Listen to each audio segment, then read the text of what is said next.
ये video coordination compounds के लिए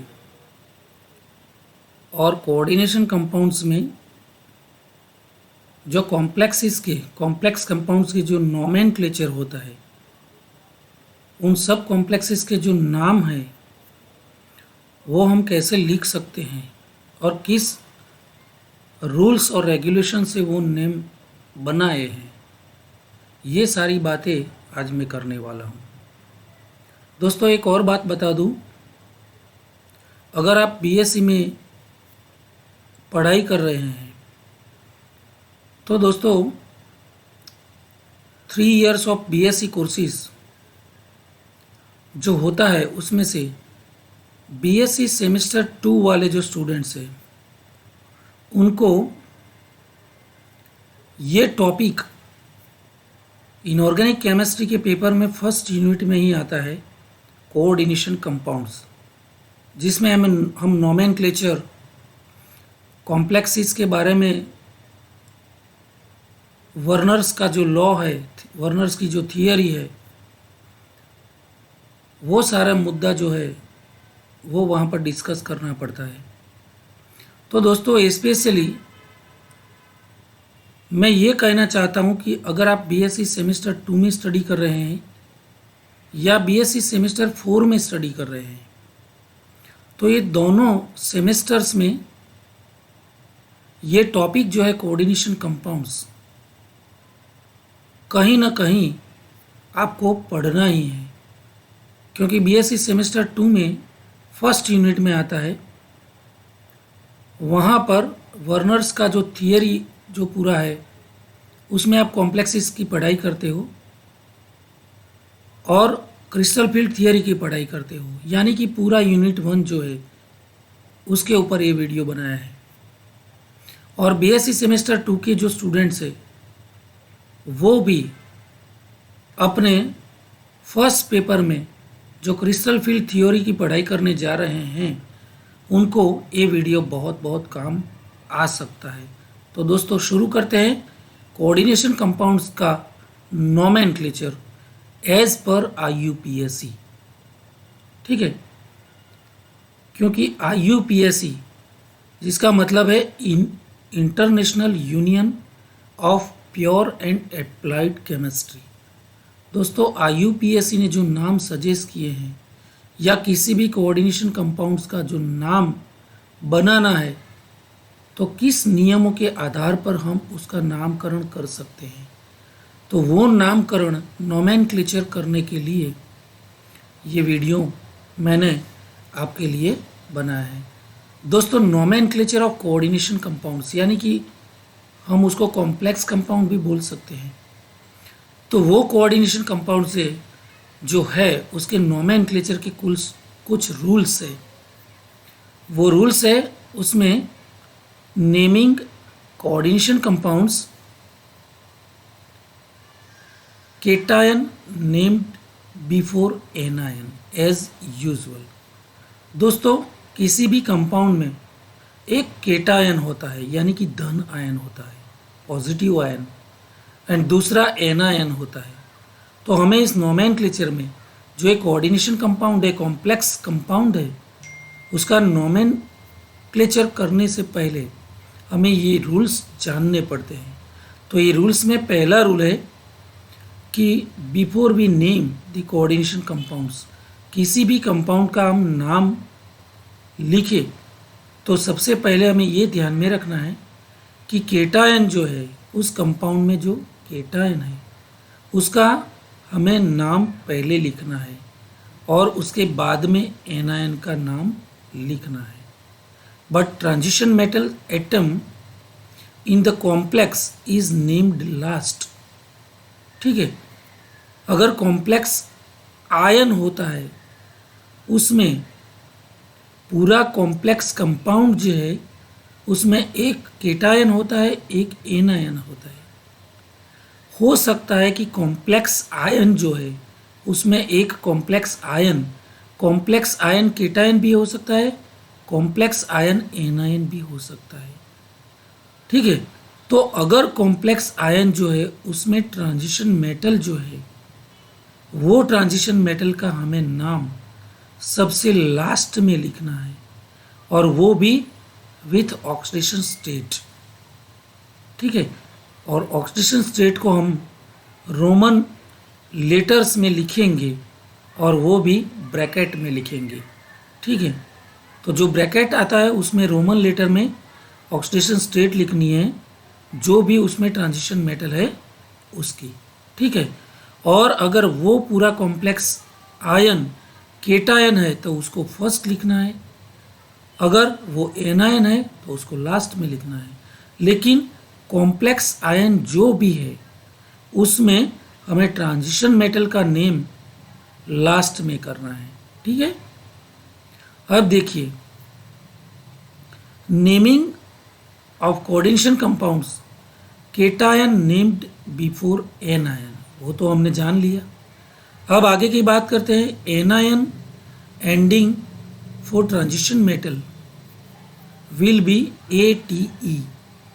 दोस्तों, कॉम्प्लेक्स कंपाउंड में जो एनायन होता है, ये देखिए फॉर एग्जांपल K3COCl6, तो ये पूरा कॉम्प्लेक्स कंपाउंड है, यानी कि उस कंपाउंड में आप देखेंगे तो अगर हम इसका एक्वियस सॉल्यूशन लेते हैं, ये जो पूरा कॉम्प्लेक्स कंपाउंड है, ठीक है, K3COCl6, उसका हम एक्वियस सॉल्यूशन बनाए तो उस सॉल्यूशन में ये K+ आयन होंगे और COCl6 3- आयन भी होंगे।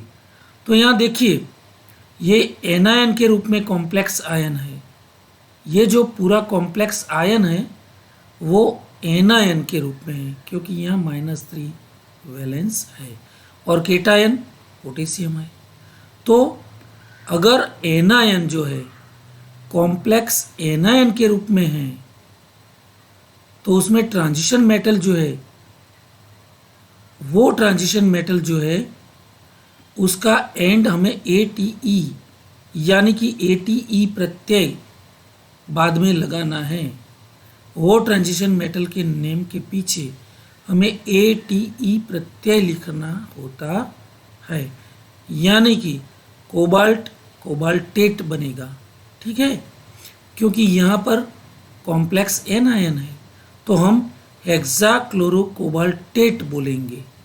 ठीक है, और कोबाल्टेट उसके बाद पैरेंथेसिस में हम -3 लिखेंगे। ठीक है, ओके। और अगर मान लो ये कॉम्प्लेक्स केटायन होता है, देखिए दूसरा एग्जांपल मैंने लिखा है यहाँ पर NiNH3 NO3 ट्वाइस, तो ये केटायन कॉम्प्लेक्स है। क्यों केटायन कॉम्प्लेक्स है?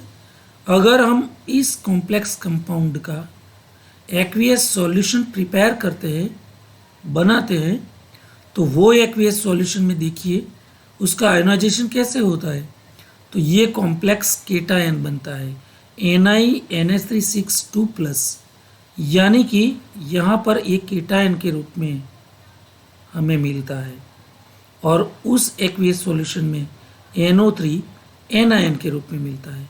तो मेरा कहने का मतलब है, इस कंपाउंड का जो हम एक्वियस सॉल्यूशन प्रिपेयर करते हैं तो उसमें कॉम्प्लेक्स आयन एनायन होता है।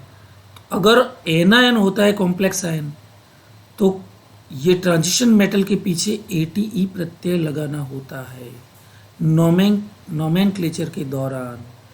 अगर उसका हमें नेमिंग करना है इसी तरह से, ये कॉम्प्लेक्स कंपाउंड देखिए जिसका एक्वियस सॉल्यूशन हमें कॉम्प्लेक्स केटायन देता है, तो उस कॉम्प्लेक्स केटायन जो देता है, तो ये कॉम्प्लेक्स केटायन है और ये कॉम्प्लेक्स एनायन है। ठीक है, अगर कॉम्प्लेक्स केटायन होता है तो उसका हम जो नामकरण करेंगे, नोमेनक्लेचर करेंगे, तो उसमें हमें ATE प्रत्यय लगाना नहीं पड़ता है। उसका हम सीधे सीधा ऐसा बोलेंगे हेक्सा एमिनो निकल और 2, हेक्सा एमिनो निकल 2 नाइट्रेट। ठीक है, लेकिन अगर कॉम्प्लेक्स आयन एनायन होता है तो हम इसका नेम कैसे बोलेंगे, क्योंकि केटायन का नाम फर्स्ट बोलना पड़ता है। तो पोटेशियम हेक्साक्लोरो कोबाल्टेट, ठीक है। उसके बाद रोमन न्यूमेरिकल में उसकी सेकेंडरी वैलेंस लिखनी पड़ती है, ठीक है। तो उसी हिसाब से हमें नेमिंग करना होता है। दोस्तों, यहाँ एनायनिक कॉम्प्लेक्स, अगर कॉम्प्लेक्स आयन या कॉम्प्लेक्स कंपाउंड एनायनिक होता है, ठीक है, तो उसमें जो मेटल होती है ट्रांजिशन मेटल, उसका एंडिंग हमें ATE प्रत्यय लगा के, ठीक है, करना पड़ता है। तो स्कैंडियम होगा, अगर एनायनिक कॉम्प्लेक्स में scandium as a transition metal होती है तो हमें स्कैंडेट लिखना पड़ता है। अगर वो मेटल टिटानियम है तो टिटानेट हो जाएगा। वेनेडियम है तो यहाँ ATE प्रत्यय लगा, vanadate. Chromium chromate, manganese manganate, iron और आयरन तो उसका फेरेट होता है। Cobalt cobaltate, nickel nickelate, copper cuprate, zinc zincate. तो इस तरह से हमें एनायनिक कॉम्प्लेक्स में मेटल जो है उसका एंडिंग इसी तरह से ATE सफिक्स लगा के इसका नेमिंग करना पड़ता है, ठीक है। यहाँ दोस्तों देखिए आप, मैंने थोड़े बहुत एक्सेप्शन किस्से यहाँ पर लिखे हैं। Special name for some transition metal in anion complex, अगर कॉम्प्लेक्स एनायनिक है, ठीक है, और उस कॉम्प्लेक्स में जो सिल्वर आता है Ag, गोल्ड आता है Au, कॉपर आता है Cu और आयरन आता है Fe, ठीक है। इस तरह के जो कुछ कॉम्प्लेक्सिस है जो एनायनिक कॉम्प्लेक्सिस होते हैं, तो उसमें हमें naming metal complexes in this type of complex हमें कुछ अलग ढंग से करना पड़ता है। और वो पद्धति है, अगर सिल्वर होता है तो सिल्वर को कॉम्प्लेक्स एनायन की भाषा में आर्जिनेट बोला जाता है, ठीक है। तो इसी हिसाब से इसका नाम डाइक्लोरो आर्जिनेट 1, क्योंकि यहाँ सिल्वर की वैलेंस जो है वो 1 होती है, तो ये 1 रोमन लेटर में हम ब्रैकेट में लिखते हैं। तो डाइक्लोरो आर्जिनेट 1, ठीक है। अगर कॉम्प्लेक्स एनायन में गोल्ड आता है तो गोल्ड का स्पेशल नेम है ऑरेट, ठीक है। तो उसी हिसाब से इसका नाम टेट्रा साइनो ऑरेट और उसकी वैलेंस है 3, ठीक है। अगर उस कॉम्प्लेक्स में कॉपर आता है तो कॉपर का नेमिंग होता है क्यूप्रेट। तो इसी हिसाब से टेट्रा क्लोरो क्यूप्रेट 2, ठीक है। अगर आयरन होता है तो उसका नेमिंग फेरेट होता है FeCN6 3-, जिसका नाम बनता है हेक्सासाइनोफेरेट 3। तो दोस्तों ये सब कहाँ पर होता है, जहाँ पर कॉम्प्लेक्स कंपाउंड में केटायन और एनायन में अगर कॉम्प्लेक्स आयन एनायनिक रूप में होता है तब ये रूल्स लागू होते हैं, ठीक है। दोस्तों याद रखिए, नेमिंग कॉम्प्लेक्सिस के दौरान और भी कुछ रूल्स है जिसमें लिगेंड्स नेम्ड फर्स्ट। दोस्तों अल्फ़ाबेटिकली अगर कुछ कॉम्प्लेक्स ऐसे होते हैं जिसमें एक से ज़्यादा तरह के मोर देन 2 टाइप्स अगर लिगेंड यूज़ किए गए हैं, ठीक है। फॉर एग्जांपल CuNH32Cl2, PtCl2NH32, तो 2 टाइप के अगर या 2 से ज़्यादा टाइप के अगर लिगेंड्स उसमें कोऑर्डिनेटेड होते हैं तो हम किसका नाम पहले बोले और किसका नाम लास्ट में बोले, तो उसका रूल है लिगेंड नेम्ड फर्स्ट। कौन से लिगेंड का फर्स्ट नेम लिखना है हमें, अल्फ़ाबेटिकली, है ना। तो अल्फ़ाबेटिकली हम क्रमशः ग्रेजुअली लिगेंड्स के नेम लिखेंगे, और वो भी Greek prefix for counting di, tri, tetra, penta, hexa etcetera. For example दोस्तों, यहाँ पर 2 क्लोराइड लिगेंड कोऑर्डिनेटेड है तो हम डाइक्लोरो बोलेंगे। 3 लिगेंड जो है तो ट्राई क्लोरो बोलेंगे, ठीक है। मान लो यहाँ साइनो यहाँ 5 है तो पेंटा साइनो बोलेंगे, पेंटा क्लोरो बोलेंगे, पेंटा ब्लोरो। अगर 6 है तो हम हेक्सा बोलेंगे, hexa chloro, hexa bromo, hexa iodo. इसी तरह से हमें प्रीफिक्स आगे di, tri, tetra for 4, penta for 5, hexa for 6।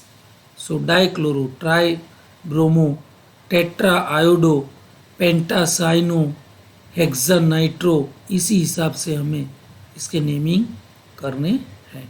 दोस्तों, नोमेनक्लेचर में कुछ लिगेंड्स ऐसे होते हैं जो न्यूट्रल होते हैं, जिसकी कोई इसी तरह वैलेंस नहीं होती है। लिगेंड या तो नेगेटिव चार्ज पार्टिकल होता है, मॉलिक्यूल होता है, या फिर न्यूट्रल होता है। तो ये सारे न्यूट्रल लिगेंड है। तो दोस्तों, यहाँ for ligands with 2 or more different atoms, the underlying atom is the one bonded to the metal। दोस्तों, यहाँ ये लिगेंड्स देखिए जो न्यूट्रल लिगेंड्स है, तटस्थ लिगेंड है, जिसको हम तटस्थ बोलते हैं क्योंकि इसके ऊपर कोई वैलेंस नहीं है। NH3 H2O CO NO, इसके लिए कुछ स्पेशल नाम है।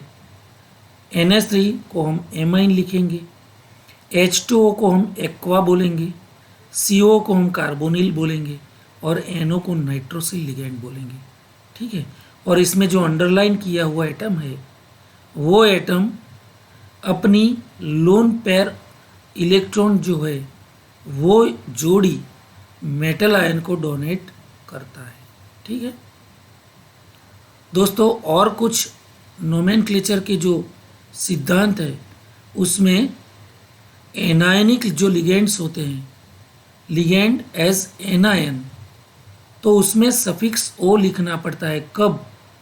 अगर IDE, for example chloride ligand है तो क्लोराइड का जो स्पेलिंग है उसमें पीछे IDE आता है, साइनाइड पीछे ID आता है, हाइड्रोक्साइड देखिए पिछले 3 अक्षर जो है वो ID है। तो इस तरह के जो नेम वाले लिगेंड्स है, एनायनिक लिगेंड्स, तो उसको IDE की जगह हम O लिखेंगे और क्लोराइड को क्लोरो बोलेंगे, साइनाइड को साइनो बोलेंगे, हाइड्रोक्साइड को हाइड्रोक्सो बोलेंगे, और ऑक्साइड को ऑक्सो बोलेंगे, ठीक है। तो ये सफिक्स पीछे लगता है, किसी भी वर्ड के पीछे सफिक्स लगता है, इसको हम सफिक्स। अगर आगे हम कुछ ऐड करते हैं तो उसको प्रीफिक्स बोलते हैं, पीछे अगर हम कुछ चेंज करते हैं तो उसको सफिक्स बोलते हैं। तो हमें सफिक्स ओ लिखना होता है किसकी जगह? IDE की जगह, यानी कि क्लोराइड को क्लोरो, साइनाइड को साइनो, हाइड्रोक्साइड को हाइड्रोक्सो, और ऑक्साइड को ऑक्सो बोलेंगे, ठीक है। और सफिक्स इसी तरह हम पीछे अगर ITO लगाएंगे, अगर नेम के पीछे ITE आता है, फॉर एग्जांपल नाइट्राइट लिगेंड जो है NO2 माइनस, नाइट्राइट, ठीक है, NO2 माइनस, तो नाइट्राइट यानी कि ITE, उसकी जगह हम लिखेंगे ITO, नाइट्राइटो या नाइट्रीटो भी बोल सकते हैं, ठीक है। और सफिक्स ATO कब आएगा? अगर पिछले 3 अक्षर ATE, ऑक्जेलेट, सल्फेट, ऐसे जो लिगेंड्स होते हैं anionic ligand, oxalate, C2O4 2 minus, ठीक है, ऑक्जेलेट आयन है, SO4 2 माइनस सल्फेट। तो ऐसे जो लिगेंड के नेम जो होते हैं उसके पीछे हम ATE निकाल के ATO करेंगे, ठीक है।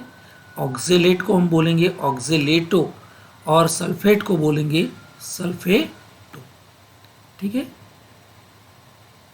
उसके बाद ऐसे कुछ न्यूट्रल लिगेंड्स जो है उसको कोई सफिक्स या प्रीफिक्स नहीं लिखना पड़ता है, हम सीधे सीधा ऐसा ही लिख सकते हैं, टेट्रा एमाइन।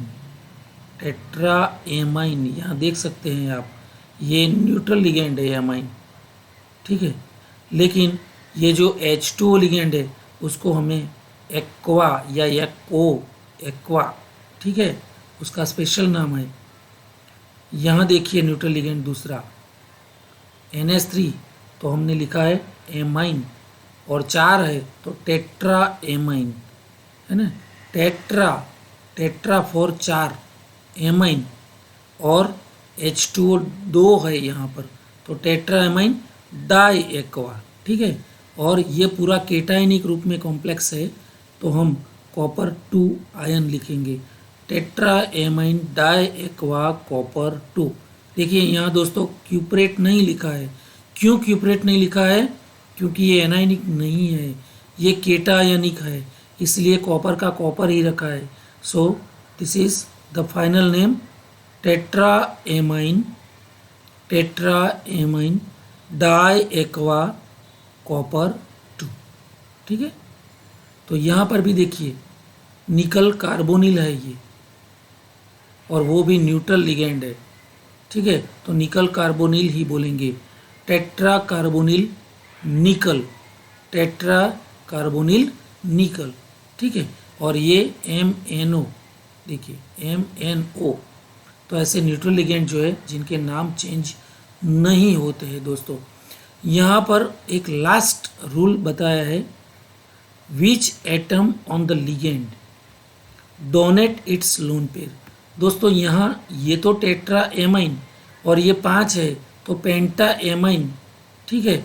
लेकिन इसका नाम हम क्या बोलेंगे, क्योंकि नाइट्रो कंपाउंड है, NO2, NO2 लिगेंड है, यहाँ पर लिगेंड NO2 है। लेकिन एक में देखिए, एक में नाइट्रोजन डोनर एटम है, नाइट्रोजन की लोन पेयर इलेक्ट्रॉन जो पेयर है वो कोबाल्ट को डोनेट की गई है, तो इसको हम नाइट्रो बोलेंगे। लेकिन यहाँ पर देखिए आप, NO2 में से O जो है वो इलेक्ट्रॉन डोनर एटम है, तो यहाँ आइसो नाइट्रोसो, नाइट्रोसो बोलेंगे, ठीक है, नाइट्रोसो, इसको बोलेंगे नाइट्रो, ठीक है। दोस्तों ये मैंने प्रैक्टिस के लिए आपके लिए ये थोड़े कॉम्प्लेक्स के एग्जाम्पल्स यहाँ लिखे हैं, वो देखिए। You can practice your self at your home, practice writing the complex compound formula.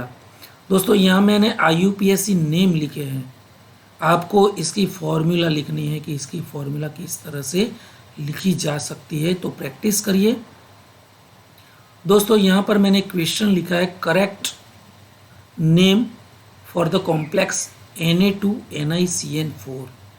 देखिए यहाँ Na2 ये केटायन है, पूरा कॉम्प्लेक्स कंपाउंड है, उसमें ये केटायन है, धन आयन है, पॉजिटिव रेडिकल है, और ये नेगेटिव है। इसका मतलब कॉम्प्लेक्स एनायन के फॉर्म में है, एनायनिक कॉम्प्लेक्स उसको बोला जाता है। और एज वी नो, इसका नाम आपको लिखना है, इसमें से पसंद करना है, you have to choose the correct name from the list, ठीक है।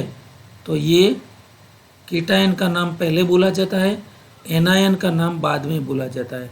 अगर हम इसका एक्वियस सॉल्यूशन देखें तो एक्वियस सॉल्यूशन में 2Na प्लस NiCN4 2-, इसका मतलब एनायनिक कॉम्प्लेक्स है, उसका नेम कैसे हमें पसंद करना है, थोड़ी प्रैक्टिस करिए।